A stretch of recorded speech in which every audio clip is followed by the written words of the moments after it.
216 area code. New caller, new topic. 216, go ahead.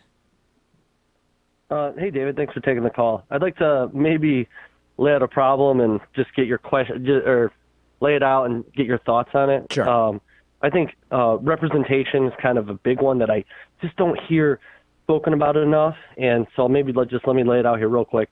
We have the electoral colleges, which is kind of this check on the states and kind of our executive branch to elect the president, but the biggest check on the president is the House of Representatives, which is, again, a state appointed or district body. Yep. But the problem for me is the lack of representation in the House. I think we're third worst in the developed world behind China and India in terms of proportional representation, and the lack of voting district, gerrymandering and things like that.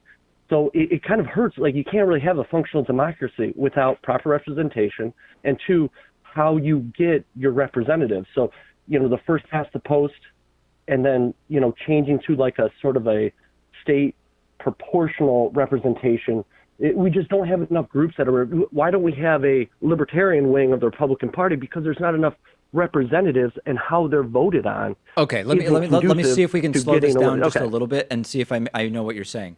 When you say that we have poor representation in the House of Representatives, do you mean that the number of people represented by each elected official is too high, being 700,000 or whatever? Or do you mean that the proportion of correct. the parties both. doesn't It's match the both. proportion of political ideology in the public? Yes, it's both, actually. Both, okay. Yeah, I mean, I think both are issues. Both are definitely issues. So let's deal with them one at a time. One is, if you think there should be more than 435 elected members of the House of Representatives so that each represents fewer people, there is a mechanism to do that. In fact, it sort of lines up with what one of David Ferris's strategies was in his book. We interviewed him earlier in the week about how Democrats should play dirty, and one of the things they should do is both increase the number of states so that there are more senators and try to get more elected officials in the House of Representatives. The second issue is an issue that is just, it's inherent to the system that we have, which is if 5% of the population in all congressional elections votes for libertarians, but we end up with 0% libertarians in the House of Representatives, is that really fair? And the answer is, it depends what you mean by fair. And under our current system, it is considered fair because it is, as you mentioned, a first past the post.